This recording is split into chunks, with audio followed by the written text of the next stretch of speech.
बदर में बुरी तरह शिकस्त के बाद मक्का के काफिरों ने 3000 लोगों की फौज तैयार की और मुसलमानों पर हमले के लिए मक्का से रवाना हुए। मुसलमानों ने भी मदीना के डिफेंस के लिए 1000 सहाबा की फौज तैयार की। अब फिर वही बदर वाला सिस्टम था कि काफिरों की फौज मुसलमानों से 3 गुना ज्यादा थी। Not a big deal, right? Yes. But इस बार मक्का वालों की फौज में एक यंग और टैलेंटेड लड़का और भी था जिसका नाम था खालिद। रसूलुल्लाह सल्लल्लाहु अलैहि वसल्लम ने मदीना के अंदर रहकर लड़ाई करने का मशवरा दिया, लेकिन ज़्यादा सहाबा ने कहा कि मदीना से निकलकर ओपन डेजर्ट में लड़ाई करनी चाहिए, और रसूलुल्लाह सल्लल्लाहु अलैहि वसल्लम ने अपनी राय छोड़कर मेजॉरिटी की राय मानी और मदीना से 1000 सहाबा लड़ाई के लिए रवाना हुए। रसूलुल्लाह सल्लल्लाहु अलैहि वसल्लम ने इस फौज को 3 ग्रुप्स में डिवाइड किया, मुहाजिरीन, औस और खजरज। 1000 सहाबा में से सिर्फ 100 के पास बॉडी आर्मर और शील्ड्स वगैरह थे और सिर्फ 50 घोड़े थे। इसके मुकाबले में 3000 मक्का की फौज आकर ओहद के मकाम पर रुकी और मुसलमानों का इंतजार करने लगी। इस फौज के सेंटर को अबू जहल के बाद मक्का का नया सरदार अबू सुफियान लीड कर रहा था। उनके लेफ्ट साइड पर अबू जहल का बेटा इक्रमा और राइट साइड पर 33 ईयर ओल्ड खालिद बिन वलीद घोड़ों के साथ लीड कर रहा था। मक्का के 3000 फौजियों से लड़ने के लिए जब 1000 सहाबा ओहद पहुंचे, अब्दुल्ला बिन उबई सबसे बड़ा मुनाफिक ने कहा कि हम तो नहीं लड़ेंगे भाई, ये तो खुदकशी है। अब्दुल्ला बिन उबई और उसके 300 साथी मुसलमानों की फौज से अलग हो गए। ये एक प्री प्लान्ड साजिश थी या जो भी था। अब मुसलमान सिर्फ 700 रह गए और उनके सामने 3000 की फौज खड़ी थी। रसूलुल्लाह सल्लल्लाहु अलैहि वसल्लम ने 50 आर्चर्स, तीरंदाज इस पहाड़ के ऊपर भेजे ताकि मक्का वाले पहाड़ के पीछे से हमला ना कर सके, और इन 50 लोगों को क्लियर ऑर्डर दे दिए कि अगर तुम देखो कि मुसलमान जंग जीत चुके, तुमने पहाड़ से नहीं उतरना, और अगर तुम देखो कि मुसलमान हार गए हैं और परिंदे इनके जिस्मों के का गोश्त खा रहे, तब भी तुमने अपनी जगह से नहीं हिलना। काफिरों की फौज से एक बंदा सामने आया और मुसलमानों को चैलेंज किया। हजरत अली ने जाके उसको, फिर उसका भाई सामने आया और हजरत हमजा ने उसको भी खत्म कर दिया। फिर वहां से आते गए और मुसलमान सारों को मारते रहे।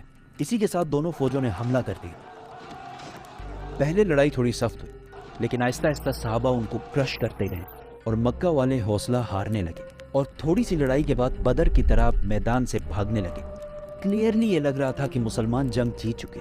इसीलिए पहाड़ पर खड़े 50 आर्चर्स में से 41 जीत की एक्साइटमेंट में पहाड़ छोड़कर माल इकट्ठा करने के लिए नीचे उतर गए और पहाड़ के ऊपर सिर्फ 9 तीरंदाज रह गए और एग्जैक्ट इसी टाइम का खालिद बिन वलीद इंतजार कर रहे। जैसे ही वो नीचे उतरे, खालिद अपने घुड़सवारों को लेकर पहाड़ के पीछे से लाइटनिंग स्पीड के साथ बढ़े।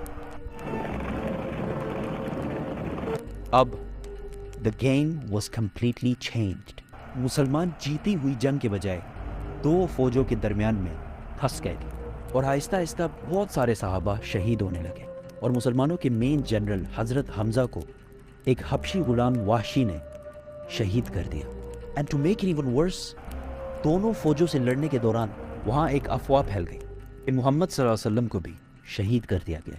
और ये अफवाह इसलिए फैली कि जब खालिद बिन वलीद पहाड़ के पीछे से हमला कर रहे थे तो उनके एक ग्रुप ने मोहम्मद सल्लल्लाहु अलैहि वसल्लम के कैंप पर हमला कर दिया और उस टाइम वहाँ पर रसूलुल्लाह की प्रोटेक्शन के लिए सिर्फ 9 लोग मौजूद थे।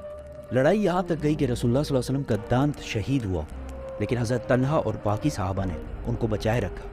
9 डिफेंडर्स में से 7 जब शहीद हुए तो काफिरों को लगा कि उन्होंने रसूलुल्लाह को भी शहीद कर दिया, क्योंकि उन्होंने मसअब बिन उमैर को शहीद किया था, जिनकी सूरत रसूलुल्लाह सल्लल्लाहु अलैहि वसल्लम से बहुत मिलती जुलती थी। इतने में मुसलमानों की फौज किसी तरह वहाँ से निकल कर पीछे हटी और रसूलुल्लाह सल्लल्लाहु अलैहि वसल्लम को प्रोटेक्ट करके पहाड़ के ऊपर ले गई और पहाड़ के ऊपर दोबारा फॉर्मेशन बनाई और लड़ाई के लिए बिल्कुल रेडी हो गई।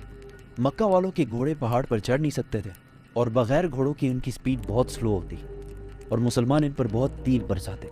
तो अबू सुफियान ने फैसला किया कि बस इतना काफ़ी है, हम बस यहाँ से वापस मक्का चले जाएंगे। जाने से पहले अबू सुफियान ने हज़रत उमर से पूछा कि क्या हमने मोहम्मद को कत्ल कर लिया है? तो हज़रत उमर ने कहा कि नहीं, वो बिल्कुल ठीक है और ये जो तुम कह रहे हो वो सुन रहे हैं। इस पर अबू सुफियान को बहुत गुस्सा आया, क्योंकि उन्होंने ये जंग इसलिए की कि मोहम्मद को शहीद किया जाए और मदीना पर कब्जा किया जाए, लेकिन इनमें से कोई भी ऑब्जेक्टिव पूरा नहीं और वो वापस चला गया। تاریخ میں بہت سارے ہسٹورینز اس جنگ کو مسلمانوں کی ایبسولوٹ شکست کہتے ہیں، لیکن کچھ ہسٹورینز ایسے بھی ہیں جو کہتے ہیں کہ یس مسلمانوں کو بہت نقصان ہوا، لیکن قریش کا کوئی بھی آبجیکٹو پورا نہیں ہوا۔ اس جنگ سے مسلمانوں کو بہت نقصان ہوا، لیکن ایک چیز مسلمانوں نے اس سے سیکھی کہ جنگ کے دوران کبھی بھی اپنے لیڈر کے آرڈر کے خلاف نہیں جانا، اور پھر آنے والے سالوں میں بڑے بڑے سپر پاورز کے ساتھ ان کی لڑائی میں کبھی بھی مسلمانوں نے کسی بھی لیڈر کی خلاف ورزی نہیں کی۔